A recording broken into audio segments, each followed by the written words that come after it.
እግዚአብሔር አምላክ استمسكن يكون سلام نقول لخاتكم يكون أبرحكم كربان كينكم نز برنامج زتكتاتل زلهم كاب እግዚአብሔር ربنا خب قيتنا مدحننا يسوع كريستوس ጸጋን ሰላምን ይብዛልኩም ንብል እግዚአብሔር ይመስገን በሐቂ ከም ዘመዘምራን ከዘምሩልና ዝጸንሑ እግዚአብሔር ናአና ሰናይ አሜን እግዚአብሔር ናአና ሰናይ እዩ ሐሳቡ ምኽሩ መደቡ ዕላምኡ ኣብ ልዕሊ ነፍስ ወከፍና ጽቡቕ ሐሳብ ይዘለዎ ስም እግዚአብሔር አምላኽና ንዘላለም ዝተባረኸ ይኹን ሎም ድማ እግዚአብሔር ጸጉ በዝሕልና ምሕረቱ በዝሕልና ሰናይነቱ በዝሕልና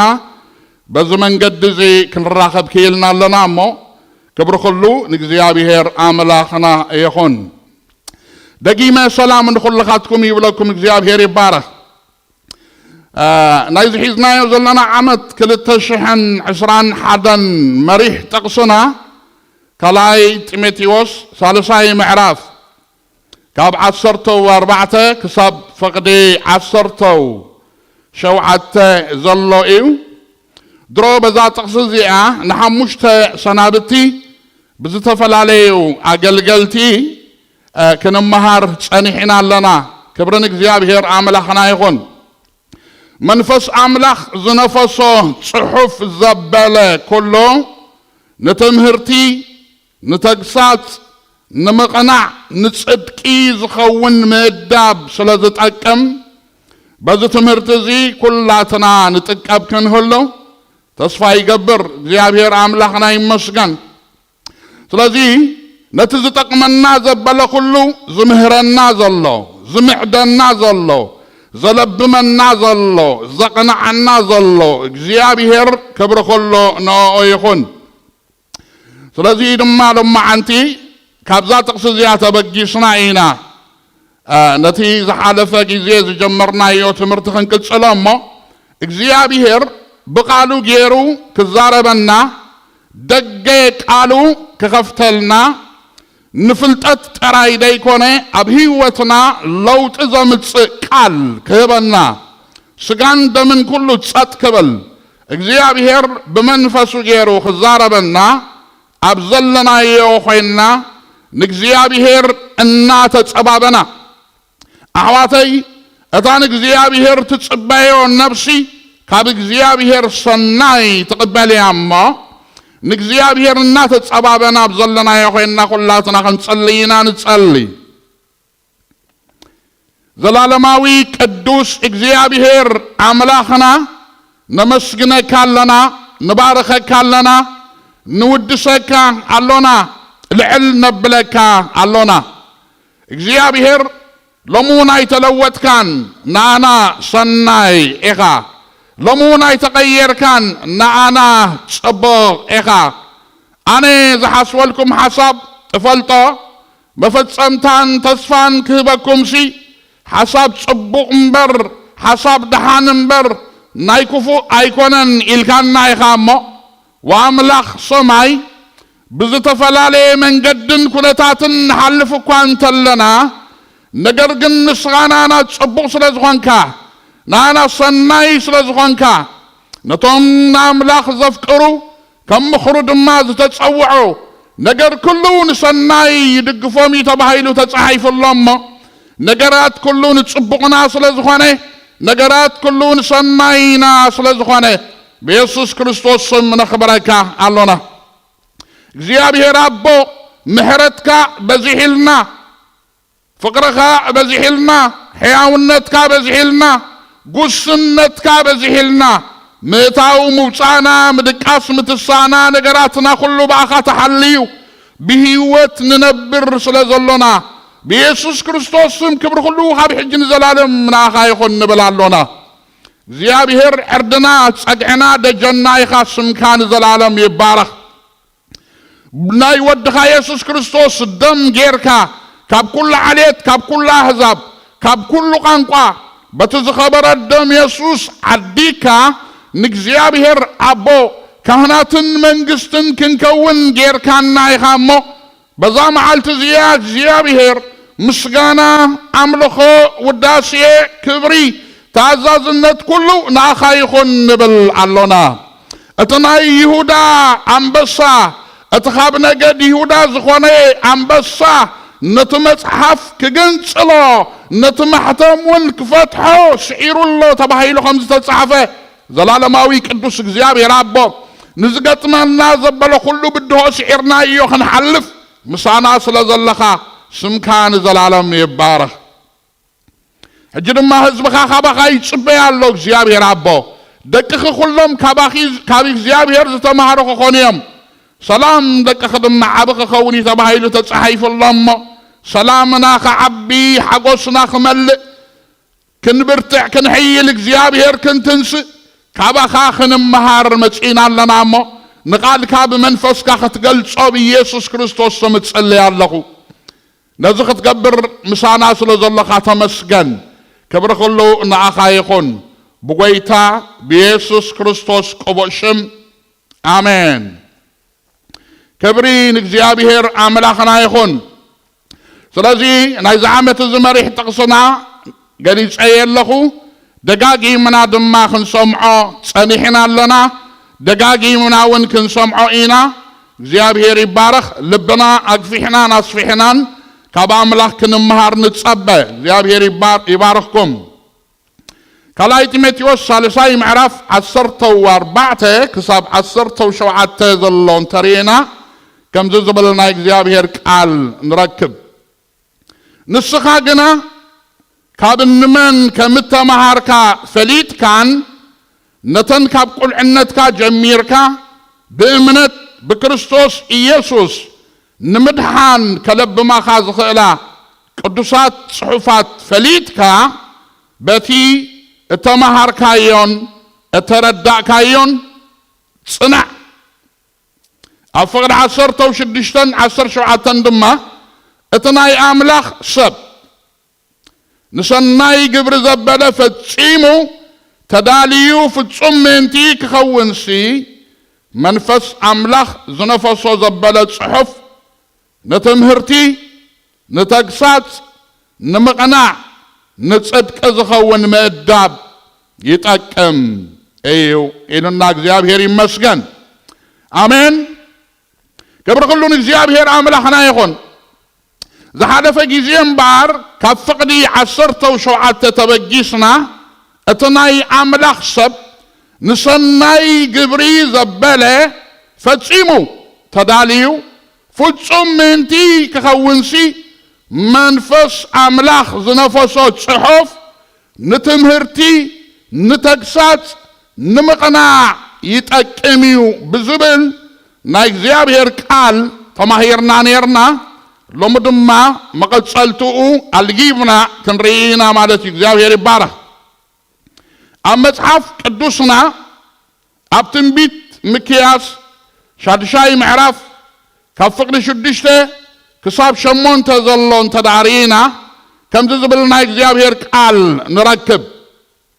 ትንቢት ሚክያስ 6 ምዕራፍ ካብ 6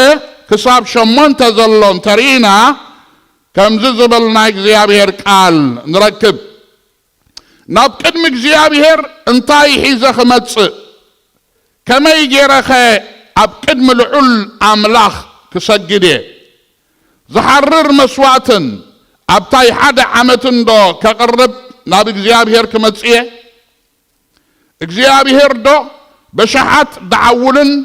በኣላፋት ወሃይ ዘይትን ባህ ይብለ እዩ ስለ በደለይ ዶ በኽሪ ወደይ ስለ ኃጢአት ነፍሰይ ከዓ ፍረኸርሰይ ዶ ክውፍየ ኣታሰብ ንሱ ሰናይ ዘበለ ኣፍለጠካ እግዚአብሔር ሲ ቅንዕና ክትገብር ምሕረት ከዓ ክትፈቱ ምስ ኣምላኽ እውን ብትሕትና ክትመላለስ እንተዘይኮይኑስ ካባኻ ዝደልዮ እንታይ እዩ ይብለና እግዚአብሔር ይመስገን ኣብዚ ዘንበብናዮ ክፍሊ ጽሑፍ እዚ ነቢይ ሚክያስ ኣብ ፍቕዲ 6-7 ኩሉ ሰብ ዝሓቶ ሕቶ እዩ ዝሓትት ዘሎ ኣነ ክሪኦ ከለኹ ነቢይ ሚክያስ نخلو سب وكيلو زحابتو زل حتو خوينو يسمعني اتن حتوتات سلسين ناب قدمي اكزيابير انتاي حيزة كمتس ايه كاليت حتو اب قدمي لعل املاح قريبة كما يجيري كسجد ايه ثالثاي حتو حاتياتيك حدا قلي بدليك حدا قلي حاتياتيك دمسسلي كقبرو زلن نقراتسي انتاي كاب كرسي زوجة بخور ودي انت وفوقسي اكزيابير دوم محرتي قبر الليو محرت رخيبة دوم مدحان كقبل يخيل ينزبل كل سبك حتى زخال حتى ايه وزحات الدلو يحواتي ابزان نبر الله زلنا مدري ابزان نبر الله زلنا علم الساعة 4 شحن كل التميتن زخونة نطف هايمانوتات وي بيت امنتات الله إذا 4 شحن كل التميتن بيت امنت ويدما هايمانوت اتزقبرو كله منفساوي نطفتن من كسقاسن قدام هاي نكزياب يركو حقو سيلي مغنياتو ناي كل سبحتو نسي مدحان رخيبو نعملاخ احقيسو حاتياتو تحاديقلو زلالم هيوت متان كركب نقرقن اتملسي اكزيابير افقد شمونت جليل سوو الله اتا سب إلو اكزيابير يمسكن اتا سب إلو نسو سناي زبله ها افلتك اكزيابير يبارك من اكزيابير اتا سب إزبل زلو مكياس هايبلن نسو سناي زبله ها افلتك كن عنا ختقبر محرات كتفتو بتحت النادمة ابقد ما املاخ كتملالس انتي زي كوينوسي كابا خاز دليو انتاي بمبال نحطو بحطو ملي سوق زيابير يبارك لذي احواتي زحالف اوان تزاريبنا نيرنا نسو سناي زبله ها افلتك نايلوم مع انتي عرستين ساعة تكون نسو سناي زبله افلتك اكزيابير نخل سبن بعر سناي نجر افليت وي اب حدش كيدان انت دارينا يو بناي ودو بناي يسوس كريستوس مسوعة النتجيرو اكزيابير سناي مخانو نخل سب افليت وي سبحات نشميخن يوحنس انت دارينا سالساي معرف فقدي عصرته وشدشته عملاخ بتحدى ودو زعمنا خلو نايزل العالم هيوت من تخركب مبركة يتفسي نودو بجاخ سعزهب نعلم كساب كندزي افكارا يبلنا سبحات نشوم يخون يسوس كريستوس دما كاب عامل عزبلا كله ادهينو ناتو تريت ناتو جنزب نسناي قبر زقن نبرتو متان كقبر النايلو نفسو سلينا بجا امسقل قرانيو احلفوا مالت اغزابير يبارك سلازي حزب املاح اغزابير سناي مخانو اب حدش كيدان بودو بيسوس كريستوس ابيليو افليطنا يسوس كريستوس دما نحاتياتنا زبلو كله امسقل كفيلو امسقل تسقيلو مويتو بجا مسواتي وينو حديفو كاب إذا حاتيات انتاي جيرونا حرا اوشينا سبحات نشمي يخون امين اسلازي اكزيابير سنايو سناي دما يقبر طبايلو زي تتصحفه اب كال عملاخ اب تحدش كيدان نتي عبي سناي قبرو نودو بمهابيو افليطنا مالتي اكزيابير يبارك سلازي بمنقد من تابيلنا نتسناي نقر فليطنا نبي اكزيابير مسمت انا قنا اكزيابير نتزفلتنا يو سناي كنقبر تتصبيت كابانا يقبر مالتي اكزيابير يبارك تسناي فليطنا يوينا مالتي نتن مكياس زحاتتن حطوتات ملسي حانتيا نبي اكزيابير كتمتسن حركوينو زدليكا امنت راي امين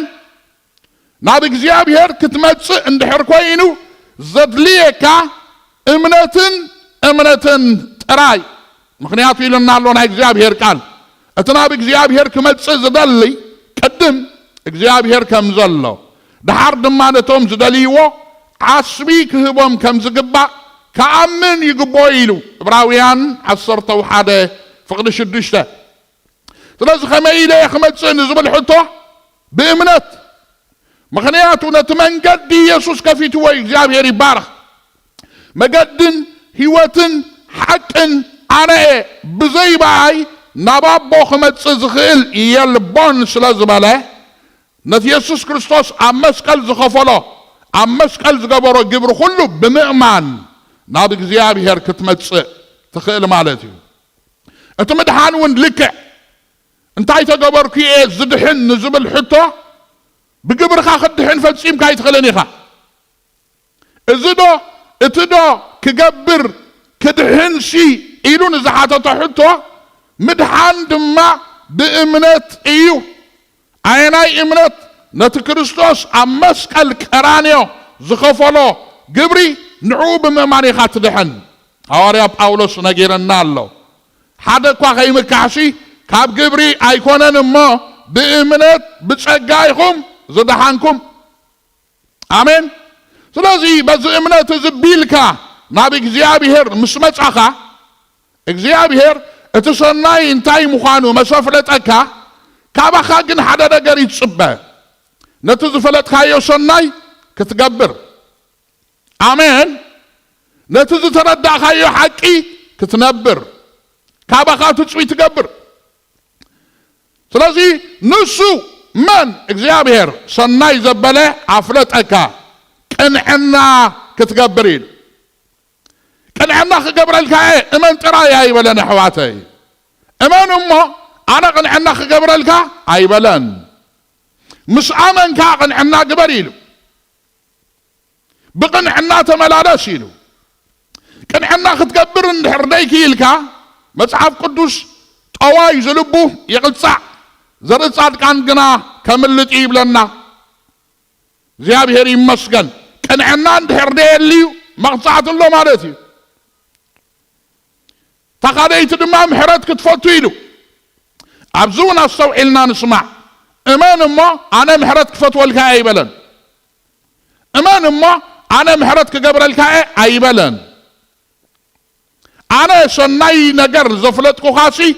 محرت متان كتفتو محرت متان كتقبر حزب املاخ سلازا امن كاتراي بمحرت زيت ملالس اندحركونكا كدحني الكاي تتصبع اتقال املاخ بنصور نغيرنا الله محارتي محرت كرخبيام ما بوصانيام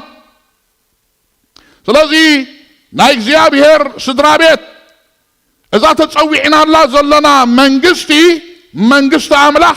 نصل ازخون بوتا بلان نقيمتا زخون بوتا يبلان صلئي قيمتا امنغست املاخ سفرا يبلون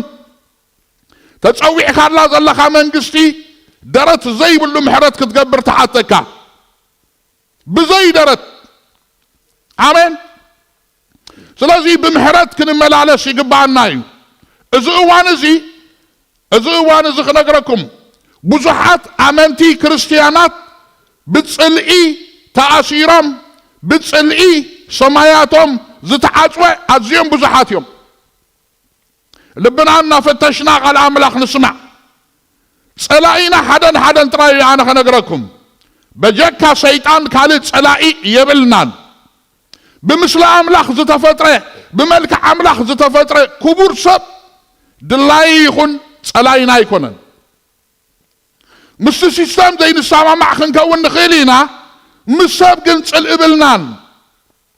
محارتي محرت كرخبي يوم امها بوصان يوم يزبلنا اغزيابير قال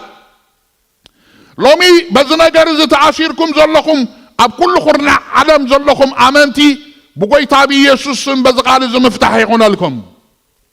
بيسوس كريستوس بزقال زي مفتاح كخون ابل عليكم يوج لكم امين صلي قيمتا سمايات كاي زعصو احواتي ناي اغزيابير نجر كي وزحلكا ناي اغزيابير بركت كي وحزنا بخاي زقبر نصلي بوتان صفران ኣይንሃቦ እግዚአብሔር ይመስገን رابعي ድማ بتحتنا ختملالس ኢሉ بتحتنا ختملالس ኢሉ بتحتنا ختملالس እንድሕር ደይክኢልካ ዋ ትዋረድ ናይ እግዚአብሔር ቃል ኮም ኢሉ እመን እሞ ኣነ بتحتنا ختملالس ኢልካ ያመቸም ኣይበለን እመን እሞ ኢሉ ተቃል ካባይ ተመሃር ኣነ ትሑትየ ንስኻ ድማ بتحتنا ተመላለስ አሜን ስለዚህ بتحتنا ختملالس እንድሕር ደይክኢልካ تعبيت يواردك نعبيات እግዚአብሔር ይማዓቶም ይሕዋተይ እግዚአብሔር ሰማዒትካ خنابه يتبل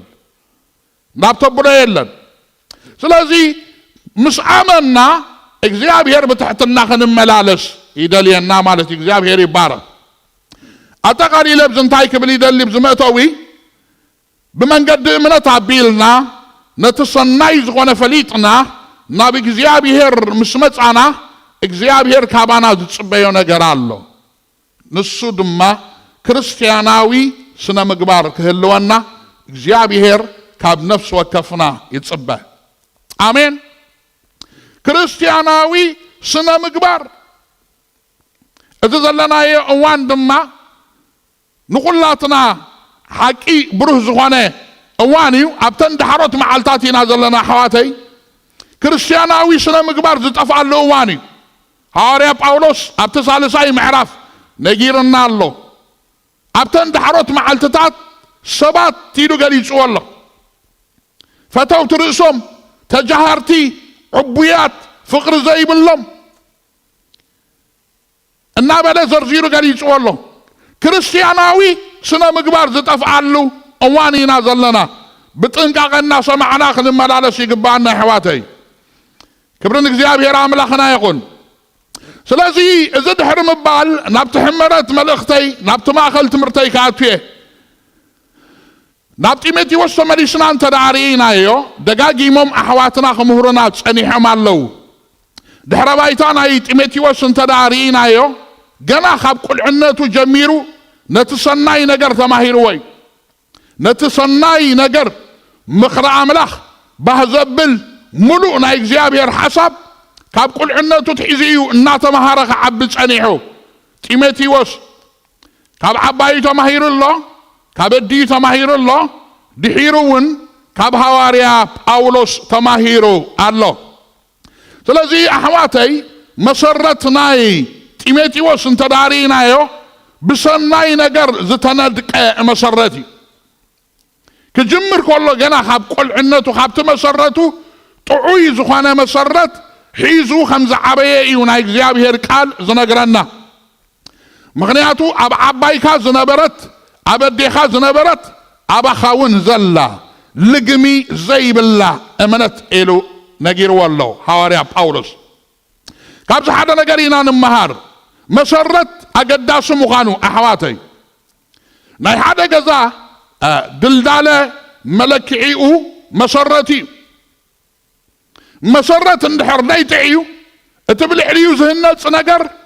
ጥዑይ ኮይኑ ናብ ፍጻሜ ክበፅሕ ኣይክእልን እዩ ቅዱሳን ህዝቢ ኣምላኽ መሰረትና እንተዳ ጥዑይ ኮይኑ ዱልዱል ኮይኑ ፍጻሜና ድማ ክፅብቕ እዩ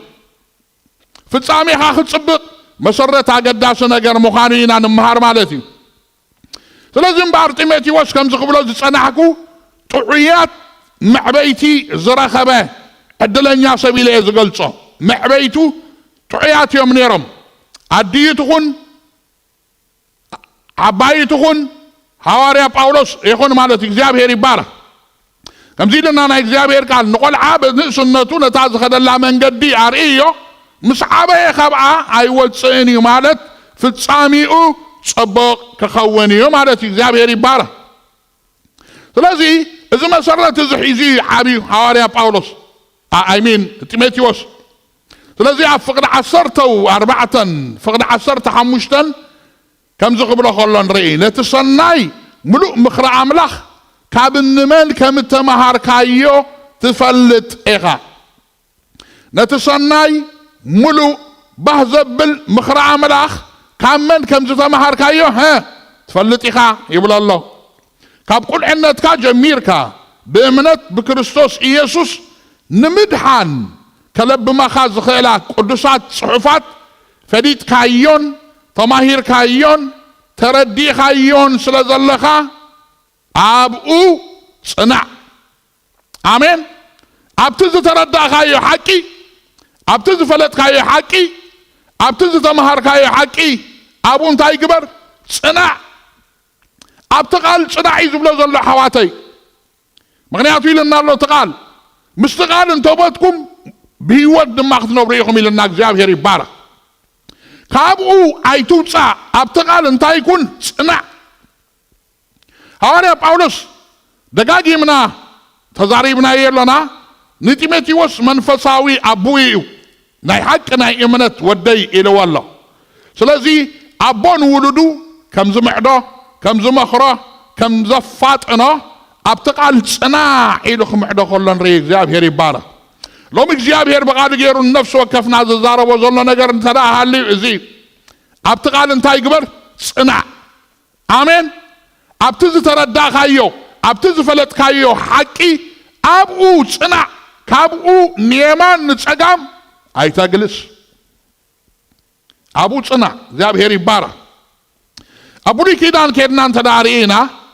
ركبناي حواريا ጳውሎስን ጢሞቴዎስን ዝመስል ዝምድናን ርክብን ዘለዎም ክልተና እግዚአብሔር ሰባት ንረይና ሙሴን ኢያሱን ማለት እዮም ከንቲ ጢሞቴዎስ ኣብ ትሕቲ ጳውሎስ ኮይኑ ዝዓበየ ኢያሱን ኣብ ትሕቲ ሙሴ ኮይኑ ይዓቢ ስለዚ ክንዓቢ ከለና ዘዕብዩ መንፈሳውያን ኣቦታት ክህልውና ኣገዳሲ ማለት እዩ منفساويان أبوتات الدماء تكات ولدو خنعبي أقداسي مالتي تكات ولدو زين حب ندحركينا أي شرحنان نحنا دماء أبتحت بوتات كوينا خنمهار ندحر ليكيلنا أي كنسرحنينا مالتي سلازي ጢሞቴዎስ أبتحت ጳውሎስ كوينو تماهيرو إياسو دماء ها أبتحتي موسى تزم مساسلهم حدا ازي كلا يزم مساسلهم من دحرينا دما إياسو موسى مس حدا فينا مريحنا تمشي أبتقدامي معرفة تصحيف اللي زله خنم ببينا ጳውሎስ دما نظام الاختزياد تصحيف اللي زله أبا قام سنباتون أبا قام خادوني إذا دما تخلا يزم مساسلهم مساي نيركايخا مساي تماهيركايخا مساي حبيخايخا كابتي كابايز تماهركايو كابايز ترداخايو كابايز فلتكاي حقي بو صباح كتسرحي غايد بلا زلو ناب رابعي معرف كتحلفي غايد بلا زلو رابعي معرف كقلقل مخاني يززارب سلازي إذا خلت نقرات يمساسلهم مالتي እግዚአብሔር ይመስገን من إياسو قدامي معرف كن رينا كاب حامشاي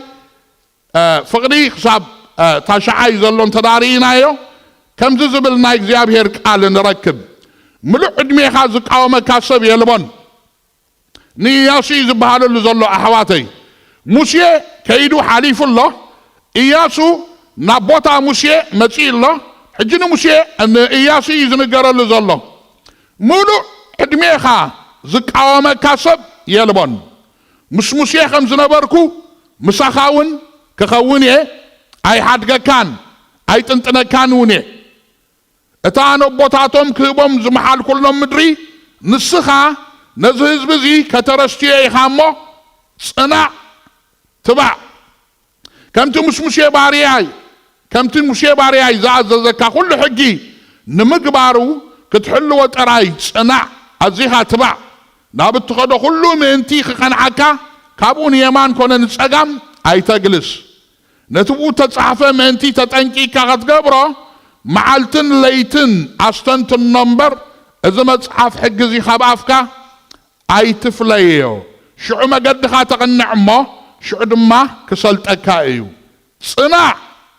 تبع إلى دو أي عززكو خان እግዚአብሔር አምላክካ أبتخدو كله مساخايمو أي تفرح آمين أزيد عمنا إجزابير قال هاللويا بعرف زخفل صحف زي إجزابير نياسو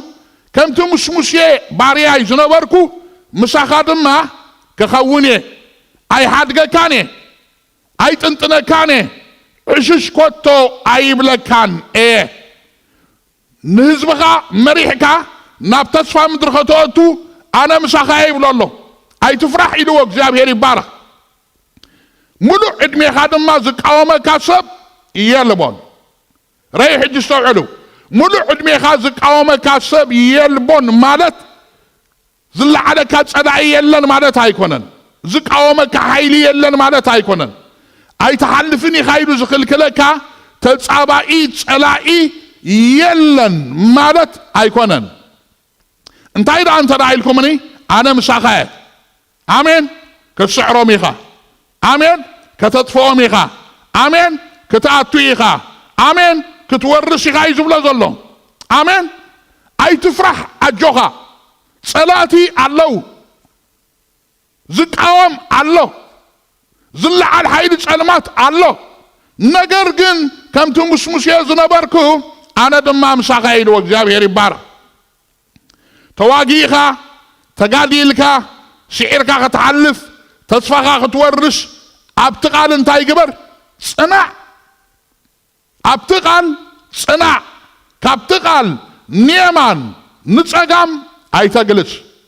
ابتقال دوبل ابتقال دو يلكا مقدخا اغنع شعو نقر كله خسلتك كايلو صبحات نشمو يخون امين صبحات نشمو يخون سلازي قدوسان احواتي إياسو زتبهللو قال صنعو دو سلازبله سالاسان حدن نقصات سعيرو تصفى مدري كورس كلينا نريو እግዚአብሔር ይባረክ ዝቃወመ ካሰብ የልቦን ዝባሎ በዘመን ገድዚ እንበር ሰላሳን حدن نقصات تقايمهم تلعيلهم تسيهم سعيروهم كحلف نيرو تقاليلو سعيروهم كحلف ابتقال كتصنع ابتقال دو كبل نيرو እግዚአብሔር ይባረክ امين كبرن እግዚአብሔር አምላክና ይሁን ልክ ድማ حواتي كمو حواريا ጳውሎስ ንጢሞቴዎስ አብተን ዳሕሮት መዓልታት ካብ ዓባይካን አዴኻን አነውን ይብለሎ አባኻ ዝሰረትናዮ መሰረት አነቃኒቁ ካብ ስፍራኻ ከዝብለካ ጉያኻ ከይትውድእ ሰናይ ገድሊ እምነት ተጋዲልካ ተስፋኻ ከይትወርስ ዝለዓል ሓይሊ ጸልማት ኣሎ ብርግጽ መሰረትካ ጥዕዩ ንመሰረትካ ከነቃንቕ ዝኽእል ናይ ጸልማት ኣሰራርሓታት ግና ኣለው ስለዚ ነዚኣቶም ስዒርካዮም ክትሓልፍ ክትገብሮ ዝግባእካ ነገር ኣሎ ንዕኡ ዝነግረካ ዘለኹ ዝብሎ ዘሎ እግዚኣብሔር ይባረክ እምበር ንጢሞቴዎስ ካብቲ ዱልዱል መሰረት ካብቲ ጥዑይ መሰረት ኣነቃኒቆም ካብ ስፍርኡ ከውፅእዎ እሞ ጉይኡ ከይውድእ ኣኽሊሉ ከይወስድ ተስፍኡ ከይወርስ ዝገብርዎ ጸላእቲ ብክልተ መንገዲ ከም ዝለዓሉ حواريا ጳውሎስ ይነግረሎ ነተቀዳመይቲ ናሎም ማዓንቲ ክንመሃራ ተቀዳመይቲ ኣብ ካልኣይ ጢሞቴዎስ 3:8-9 ከምዚ ይብል ከምቲ ኣያኒሶን ኣያምብሬስን ንሙሴ እተቃወምዎ እቶም ኣእምሮኦም ዝጠፍአ ብእምነት ዘይተፈተኑ ሰባት ድማ ከምኡ ነቲ ሓቂ ይቃወምዋ ኣለው ኣብዚ ረኣይ ቅዱሳን ኣሕዋተይ ነቲ ኣብ ጢሞቴዎስ ዘሎ ሓቂ ማለት ናይ ሓቂ መሰረት ዝቃወሙ ብእምነት ዘይተፈተኑ ሰባት ከምዚ ትንስእዎ ይነግረሎ ነዚኦም ክስዕሮም ኣለካ እዩ ዝብሎ ዘሎ እታ ካልአይቲ ድማ ኣብ ፍቅዲ 13 ኢና ንረኽባ እናስሓቱን ካብ መሰረትካ ኣፍሪሶም ከውፅኡኻ ዝለዓሉ ናይ ሓሶት ነቢያት ናይ ሓሶት መምሃራን ከም ዘለው ድማ ኣብ ፍቅዲ 13 ገሊፅዋ ኣሎ ነዚ ኢሎም መዓንቲ ግዜ ይብልና ናይ ንምሃሮን ኣብቲ ዝቅፅል ግዜ ግን ክንሪኦ ኢና ከም ፍቃድ ኣምላኽ ስለዚ ናብታ ፍቅዲ ሓደ እንተደኣ ኸድና አመንቲዮም እዞም በእምነት ዘይተፈተኑ ነታብ ጢሞቴዎስ ዘሎ ሐቂ ክቃወሙ ዝትንሱ ሰባት አመንቲዮም አሕዋተይ ካብ ደገ ይኮኑን ካብ ውሽጥ ገዛዮም ነገር ግን ይብሎሎ ሐዋርያ ጳውሎስ እዞም ሰባት እዚአቶም በእምነት ዘይተፈተኑ ሰባት እዮም አመንቲዮም ነገር ግን በእምነት አይተፈተኑን ናብ ዕፅም ብልዒ አይሓለፉን ወይውን ሙሉእ ምኽሪ አምላኽ አይፈለጥዎን አይተረድእዎን ብዛዕባ መከራ ብዛዕባ ስደት ብዛዕባ ፈተና ዘለዎም መረዳእታ ዝተፈልየ እዩ አመንቱ እኳ ይኹኑ ብእምነት አይተፈተኑን ንብሎም ኣለና ቃል ክጠቕሱልካ ክእሉ እዮም ቃል አምላኽ ከምፅእኹሉ እዮም ናይ ኢያሱን ጽዮምን ክነግሩካ ክእሉ እዮም ሙሉእ ዕድሜኻ ዝቃወመካ ሰብ የልቦን ኢሉን ድዩ ክብሉካ ክእሉ እዮም ነገር ግን ነቶም 31 ዝለዓሉ ጸላእቲ ኣይርእይዎምን እዮም ኣነ ነዞም ሰባት እዚኣቶም ክገልጾም ከለኹ እዞም ብእምነት ዘይተፈተኑ ሰባት ራእየ ዮሐንስ 12 ፍቅዲ 11 ከንብብዋ ከለዉ ከምዚኖም እዮም ዘንብብዋ ሳላ ደም ትገንሸልን ሳላ ትቃል ምስክሮምን ድማ ሰዓርዎ ምስ በፅሑ ደው እዮም ዝብሉ ኣሕዋተይ ብዙሓት ኣመንቲ ነዛ ጥቅሲ እዚኣ ክሳብ እዚኣ ዝፈልጥዋ ብዙሓት እዮም ሳላ ቃል ምስክሮምን ሰዓርዎ ምስ በፅሑ ሲ ደው ምክንያቱ ኣሕዋተይ እታ ብድሕሪኡ ዘላ ቃል ነቶም ብእምነት ዝፍተኑ ናብ ዕፁም ብልዒ ዝሓለፉ እትውክል ቃል እያ ከምዚኣ ትብል ንህይወቶም እውን ክሳዕ ሞት እንታይ ገበርዋን ኣየፍቀርዋን ስለዚ ኣሕዋተይ ሙሉእ ምኽሪ ኣምላኽ ክንፈልጥ ይግባአና እዩ ኣሜን ብዘይጎደሎ ሳላ ደም ትገንሸል ሳላ ቃል ምስክሮም ሰዓሩ ምስ በሉ ደው ዝብሉ ኣመንቲ ብዙሓት እዮም ንህይወቶም ድማ ክሳዕ ሞት እንታይ ገበርዋን ኣየፍቀርዋን እዚኣ ናይቶም ብእምነት ዝፍተኑ ናብ ብፅሕና ዝሓለፉ ወይ ድማ ሙሉእ ምኽሪ ኣምላኽ ዝሓዙ እትውክል ቃል እግዚአብሔር ይባረክ ስለዚ ራእየ ዮሐንስ 2 ፍቅዲ 12 ፍቅዲ 11 እንተ ዳሪእና እያ ኣብ ሚሳቅ ስድራቅ ዓብደኔጎ ክትፍፀም ኩላ ንርኢ ፈተና ተላዒልዎም እዩ ስደት ተላዒልዎም እዩ ነዞም 3 ባሮት ልዑል ኣምላኽ ነገር ግን ኣይንሰግድን ኢና ኢሎም ኣይንሰግድን ኢና ኣምላኽና ካባኻ ከናግፈና ይኽእል እዩ ኣሜን ኣምላኽና ካባኻ ከናግፈና ይኽእል እዩ ቃል ምስክሮም እዮም ደውፅኡ ዘለዉ ነቲ ዝኣመንዎ እምነት ኣመንኩ ስለዚ ድማ ተዛረብኩ ስለ ዝብል ናይ እግዚኣብሔር ቃል ኣሚኖም ውሽጦም ብልሳኖም ድማ ይእመኑ ኣለዉ እግዚኣብሔር ኣምላኽና ኣምላኽ ምንጋፍ እዩ ካባኻ ከናግፈና ይኽእል እዩ ምስ በሉ ኣብዚኣ ደዋ ይበሉ ምክንያቱ ነታ ጥቕሲ ብምርኣዮም ዝፈልጥዋ ሙሉእ ምኽሪ ኣምላኽ እዮም ዝፈልጡ ከናግፈና እንተይ ዘይፈትዎ ድማ ኢድና ንዓኻ ኣይንህብን ቅዱሳን ኣሕዋተይ ራእየ ዮሐንስ 12 ፍቅዲ 11 ነቶም ህይወትካ ክትከፍል ህይወትካ ክትውፊ ዝሓትት መከራን ፀበባን ፈተናን እንተመፀ ድሕር ዘይብሉ ሰባት እትውክል ጥቕሲ እያ ሞቱን እንተመፀ ምክንያቱ ንህይወቶም ክሳዕ ሞት ኣየፍቀርዋን ሚሳቅ ሲድራቅ ዓብደኔጎ ልክዕ እዚኣ እዮም ገይሮም ኣሕዋተይ ከናግፈና እንተይ ዘይፈትዩ ንኣኻ ኢድና ይንህብን ኢና ኢሎም ንህይወቶም ቀቢፆማ ማለት እግዚአብሔር ይባርክ ኣሜን ስለዚ ጳውሎስ ከምዚኦም ዝኣመሰሉ ሰባት ነታ ኣባኻ ዘሎ ሓቂ ነታ ኣባኻ ዘሎ ሙሉእ ምኽሪ ኣምላኽ ዝቃወሙ ብእምነት ዘይተፈተኑ ሰባት ክትንስኡኻ እዮም ኣብቲ ዝፈለጥካዮ ሓቂ ደው በል ኣብቲ ዝተረዳእካዮ ሓቂ ደው በል ኣብቲ ዝተምሃርካዮ ሓቂ ደው በል ኣብኡ ፅናዕ ክስዕሮም ኢኻ እዩ ዝብሎ ዘሎ ኣሜን ቃል እግዚኣብሔር ሳዕሪ ኣሕዋተይ ኣሜን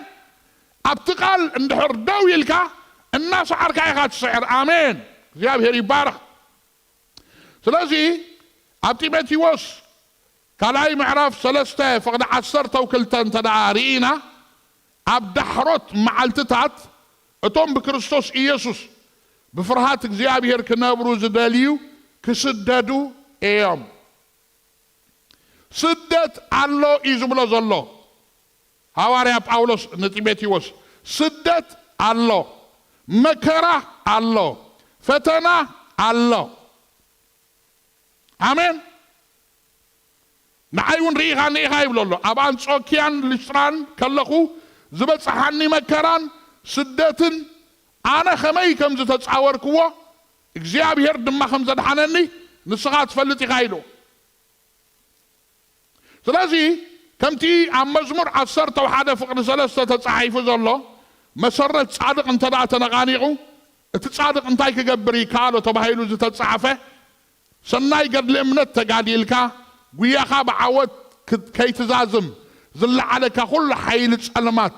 ስዒርካዮ መታን ክትሓልፍሲ ها ጢሞቴዎስ ኣብቲ ዝተምሃርካዮን ዝተረዳእካዮን ቃል ሓቂ እንታይ ይኩን ኣብኡ ጽናዕ ኣብኡ ክትጸንዕ ግን ትዕግስቲ የድልየካ እዩ ዝብሎ ዘሎ ምክንያቱ ኣነ ነቲ መከራ እንታይ ገይረየ ተጻዊረየ መኪተዮ መኸተ እግዚአብሔር ይመስገን አሜን ተጻዊረየ ኣነ መኪተየ ኣነ ስለዚህ ንዓኻውን ትዕግስቲ የድልየካ ኣሎ እዩ ዝብሎ ዘሎ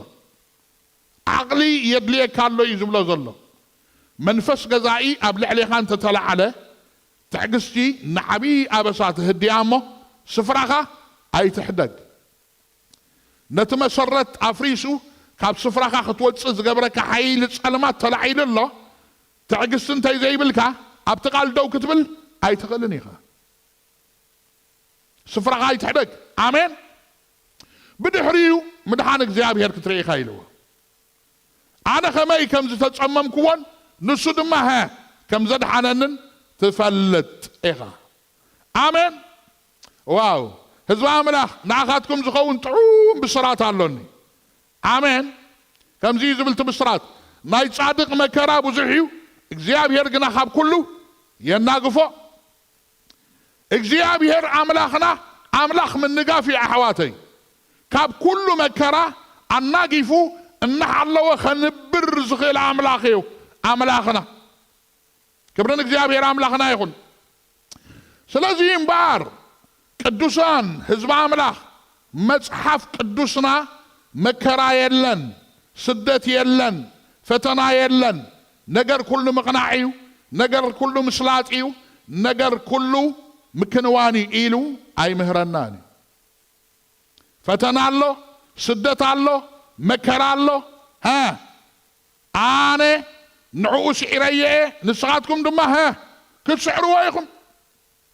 ክትስዕሩ እንድሕር ኮንኩም ኣብቲ ቃል ሓቂ እንታይ ግበሩ ደው በሉ አሜን ኣብቲ ቃል ሓቂ እንታይ ግበር ደው በል ኣብ ዓለም ኩለኹም ብዙሕ ፀበባን መከራን ኣለኩም ኣነ ስዒረየ ንስኻትኩም ድማ ክትስዕርዎ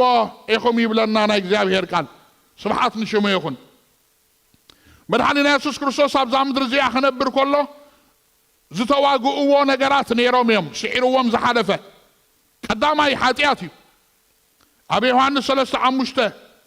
ቀዳማይ ዮሐንስ 3 ምዕራፍ 5 ካባኻትኩም ብሓጢኣት ዝረትዓኒ መን ኣሎ ኢሉ ኢየሱስ ኣብዛ ምድሪ እዚኣ ክነብር ከሎ ንሓጢኣት ረቲዕዎ ንሓጢኣት ስዒርዎ ዋላ እኳ እንተተቃለሶ ስዒርዎ ረቲዕዎ ይሓሊፉ ኣሜን ከምዚ ኸማና ኢሉ ናይ እግዚአብሔር ቃል ክዛረብ ከሎ ብዘይካ ብሓጢኣት ብኩሉ እተፈተነ ኢሉ ካልእ ኢየሱስ ክርስቶስ ንሞት ስዒርዎ እዩ ካልኣይ ጢሞቴዎስ ቀዳማይ ምዕራፍ 10 ሞት ሒዙ ኣጽኒዑ ክሕዞ ዘይከኣለ ይብለና ሃሌሉያ ሞት ሒዙሲ ኣጽኒዑ ክሕዞ ዘይከኣለ ፈቲንዩ ማለት እዩ እግዚአብሔር ይባረክ ግን ኣጽኒዑ ክሕዞ ኣይከኣለን ፈንጢሱ ወፂኡ ስብሓት ንሽሙ ይኹን ስለዚህ ኢሉና ናይ እግዚአብሔር ቃል اتن كريستوس إيسوس كاب موتات زتنسى منفس أبخاتكم حرير تليو آمين إذا منفس زي أبخاتكم انتدا هليو كاب تعطيكم وزلكم فانتيسو خوصاكم يخليو مكرا يلنا يتولو مكرا الله خابو خوصاكم يخلي آمين سدت يلنا يتولو سدت الله خابو خوصاكم يخلي آمين فتنا يلنا يتولو فتنا الله كابو خوصاكم يخلي آمين ازي ونايك زيابير قال زمهرنا الله سدت فتنا مكرا جن اتمسانا زلو كابتب علم زلو سلازحبي سعيرنا نوتس هاليلويا سادساي دما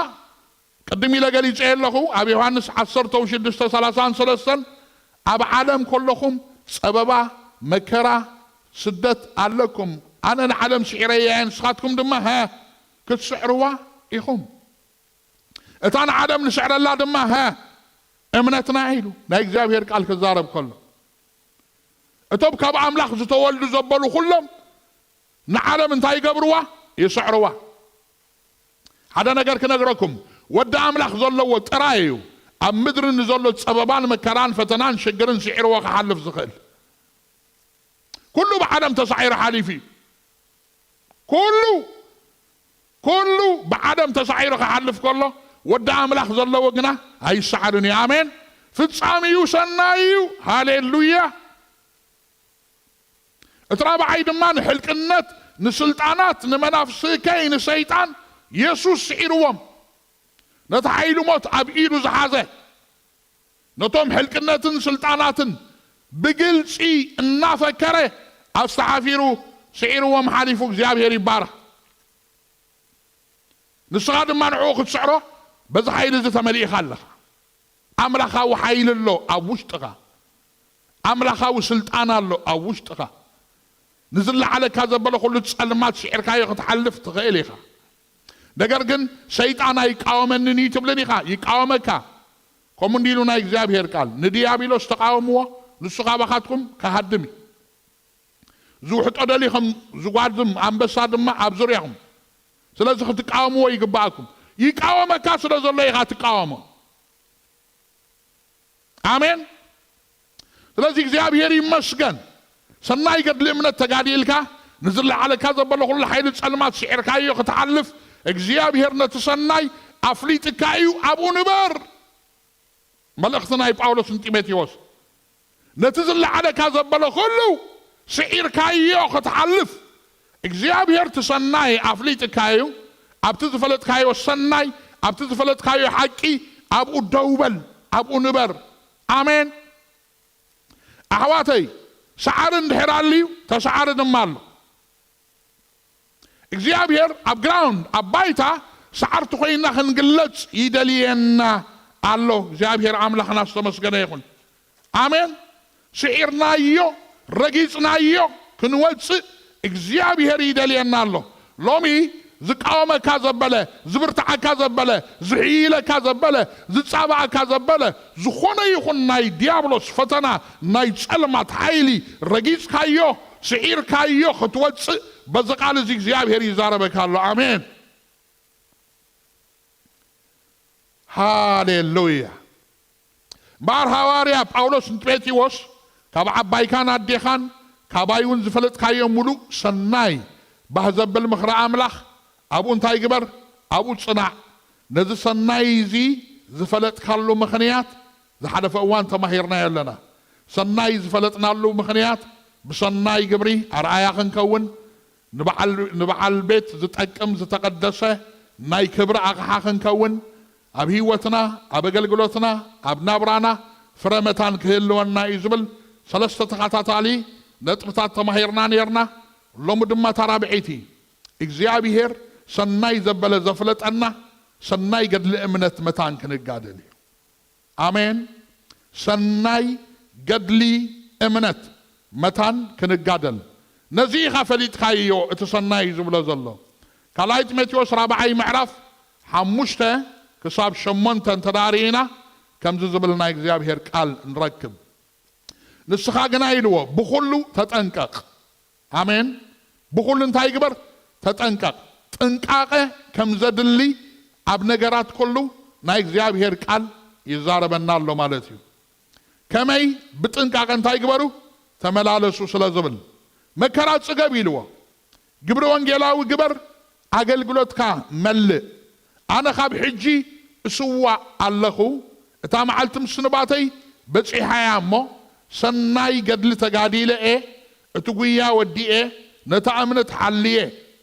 ደጊምሲ ጎይታ ንሱ ትጻድቕ ፈራዲ በታ መዓልቲ እትያ ዝሃበና ኣኽሊል ጽድቂ ተነቢሩለይ ኣሎ እዚ ግና ነቶም ምግሃዱ ዘፍቅሩ ኩላቶም ድማ እምበር ንኣይ ጥራይ ኣይኮነን ኢልዎ እግዚአብሔር ይመስገን ስለዚ ኣብዚ ክፍሊ ጽሑፍ እዚ ሐዋርያ ጳውሎስ ኣብ ኣጋምስ ስንባቱ እዩ ነዛ መልእኽቲ እዚኣ ዝጽሕፈሉ ዘሎ ጳውሎስ ኣብ ምድሪ ንጎይታ ኢየሱስ ክርስቶስ ኣሚኑ ስዒቡ ከገልግል ከሎ ንዝነበሮ ኩሉ ገምጊሙ ኣብቲ መወዳእታ ሰናይ ገድሊ እምነት ተጋዲለ ጉያይ ወዲኤ ተሪፍኒ ዘሎ ነቲ ዝተዳለወለይ ኣኽሊል ምውሳድ ጥራይ እዩ ብምባል ናይ ጣዕሳ ዘረባ ደይኮነሲ ናይ ዓወት ዘረባ ኣሜን ናይ ክብሪ ዘረባ ክዛረብ ከሎ ክጽሕፈሉ ከሎ ንርኢ ነገር ግን ጉያይ ወዲኤ ክብል ከሎ እቲ መንገዲ ጥጡሕ ነይሩ ማለት ኣይኮነን ኣብ ቀዳማይ ቆሮንጦስ ታሽዓይ ምዕራፍ 26 ኣነ ጎይለኹ ኢሉ ግናኸ ንዘይፍሉጥ ኣይኮነን ብዕላማ ዝጎይ ዘለኹ ዕላማ ኣለኒ ክበጽሖ ዘለኒ ነገር ኣሎ ብቅድመይ ዝሪኦ ነገር ኣሎ ብቅድመይ ዝወርሶ ነገር ኣሎ ብቅድመይ ናብኡ ዝመጣጠር ዘለኹ ናብኡ ዝጎይ ዘለኹ ንዘይተፈልጠ ነገር ኣይኮነን ምስ በለ እምክት ኣለኹ ከምቲ ንንፋስ ዝወቅዕ ግና ኣይኮነን ኢሉ ጉያ ንመኸተን ክልተ ዘይነጻጸሉ ሓደ ዓይነት ምዃኖም እዩ ዝዛረበና ዘሎ ሐዋርያ ጳውሎስ ብንጹር ኣብቲ መንፈሳዊ ጉዕዞ መኸተ ከም ዘድሊ ይነግረና ኣሎ ማለት እዩ ኣሜን መኸተ ዝብል ቃል ንዓና ንኤርትራውያን ጋሻ ቃል ኣይኮነን መኸተ ምምካት የድሊ ክትጎይ ከለኻ ክትምክቶ ዝግባእካ ነገር ኣሎ ኣሜን እምነት ጥራይ እናበልካ መኻድ ኣይኮነን ኣሕዋተይ ጸጋ ጥራይ እናበልካ መኻድ ኣይኮነን ኣሕዋተይ ድሕሪ እምነት ዝመጽእ ድሕሪ ጸጋ ዝመጽእ መኸተ ድማ ኣሎ እምክት ኣለኹ ድሕሪ ኢሉ ተወዲዩ ክትምክቶ ዝግባእካ ነገር ኣሎ ኣብ ዓቕሊ ኾንካ ኣብ ትዕግስቲ ኾንካ ኣብ ስፍራኻ ደው ኢልካ ክትምክቶ ዝግባእካ ነገር ኣሎ ማለት እዩ ስለዚ ኢልዎ ብኹሉ ተጠንቀቕ ኣሜን ብጥንቃቕ እንታይ ግበር ተመላለስ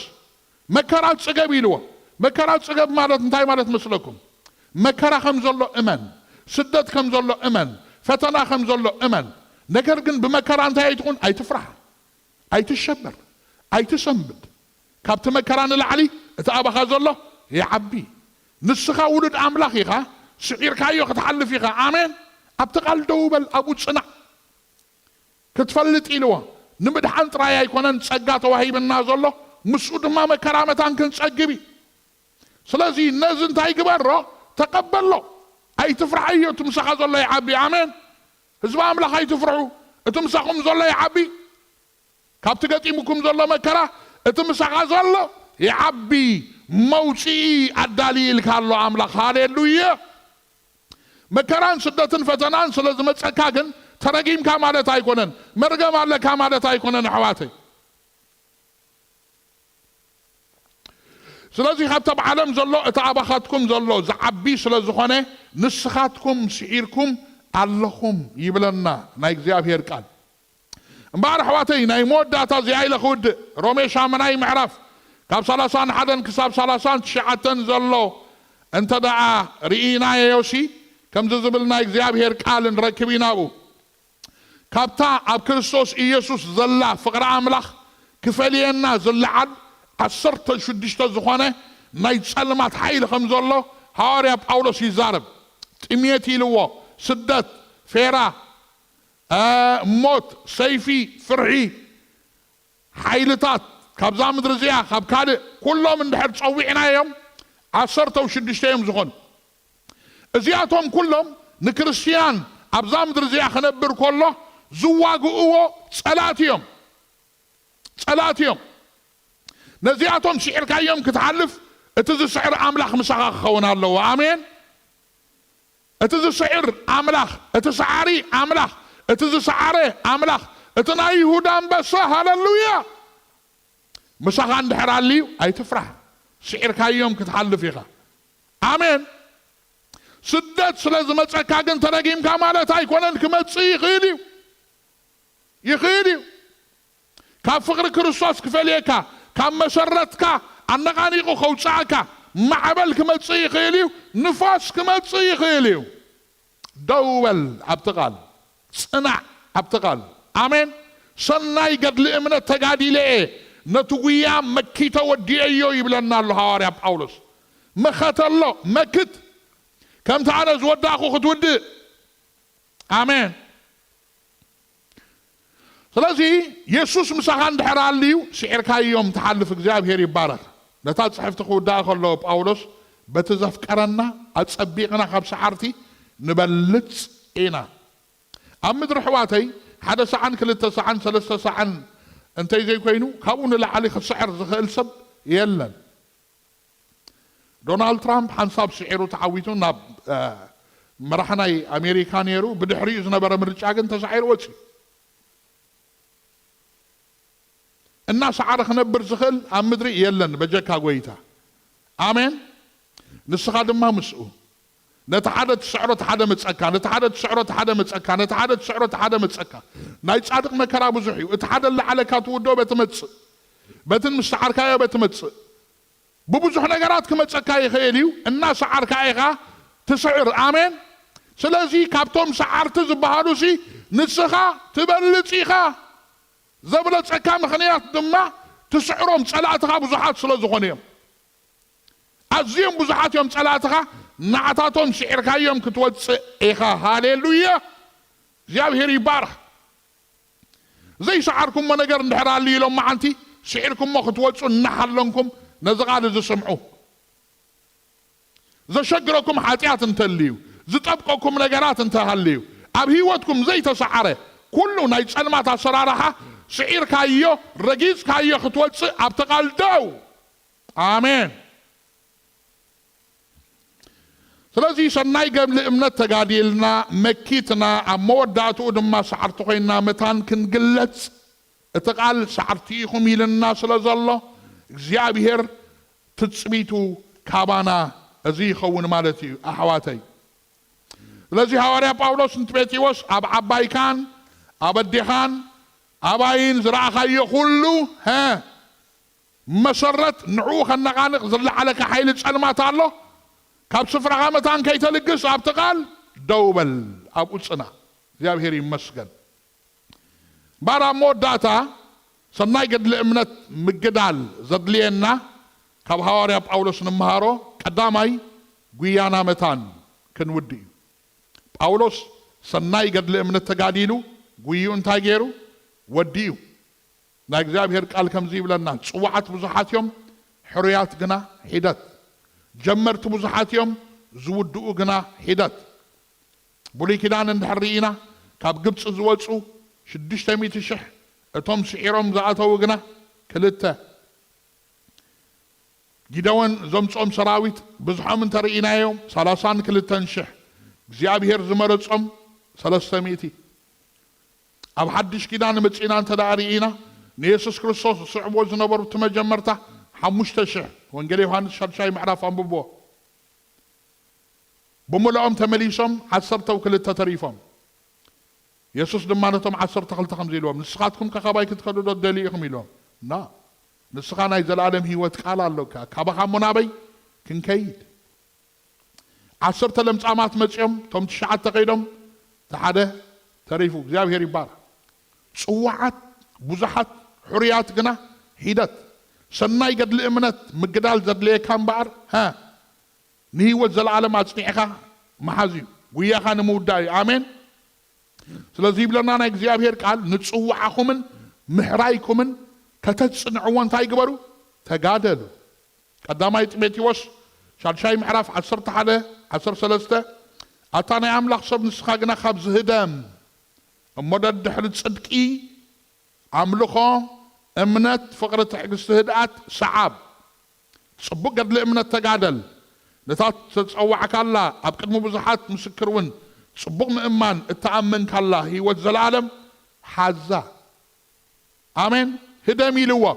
كهاد ملك أيب لناني نايك زياب هيركال كابتغت هاد مزل كان قرات معلغة هدام سعابي لوا نتسناي انتايك برا سعبو نتزفلت خير سناي سعبو يلو أنا خصع ملك أيب لن سعب سناي قد لي من التقاديل كا وياها ود إلوا وياها أنا خود ألك أيب لن ناي إمنتنا جمارن فتسامن برقص نصب عليه قناخه سناي قد لي من التقاديل كا وياها خطود تقادل نمحرايكا نتصوعك ختصنع مالتي أبتناي موداتا دما نتاتا وهي بحكا الله يوز العالم حزا أي تلك أي تفنوها ما حز كأنات كاقدي كحزلك أي بدن إيوب نزال صدق زي أخ منزع بوزح نقرات تلعينوي بوزح نقرات أزي بوزح فتنا بتقول فتنا قن إيوب أي تسعرد نتصدق أي أصنعه حزي يلقو خباي دما فتسيمه أي لقوني إيوب حزوان تصدقو أمو داتا سبيتو حدون انتبلتو لا لا لا لا لا لا أي كحدني يلوه نسخي زرب عشاس أبي خمس زارب زلقي أي كحدني نهي وزل العالم ها أصني عيد حزة بروخات كمن زعك هزمت حيل أنا ما تعلو أصني خام حز ترى غاي تراي آمين سلسي كابتن هاد ملو زلنا نجارات هادي منا نتقن شعب زقبنا نصحبنا نتصدقنا أصنينا بمحاز سناي قد لمنا تقاديلنا سعرتو خينا خنقلت እግዚአብሔር تسوي تقبر كابانا እግዚአብሔር يبارككم نتب كريستوس غيرو ناب كل عاود زمرحنا املاح ابو غيتانا يسوع كريستوس دما خبري يخونا امين فصامينا عاود امين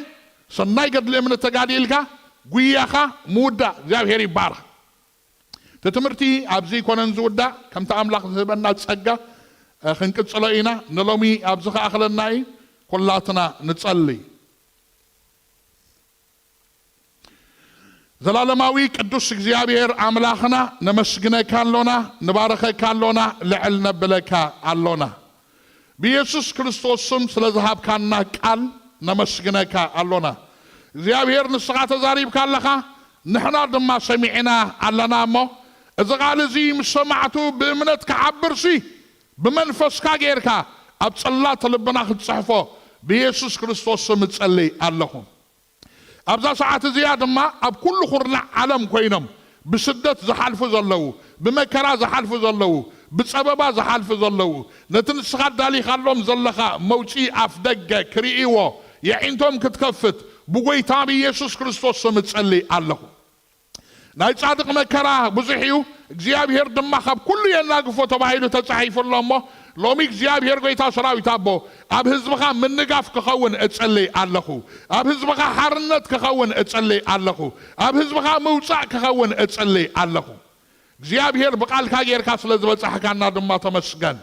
በኢየሱስ ክርስቶስ ቅቡዕ ስም አሜን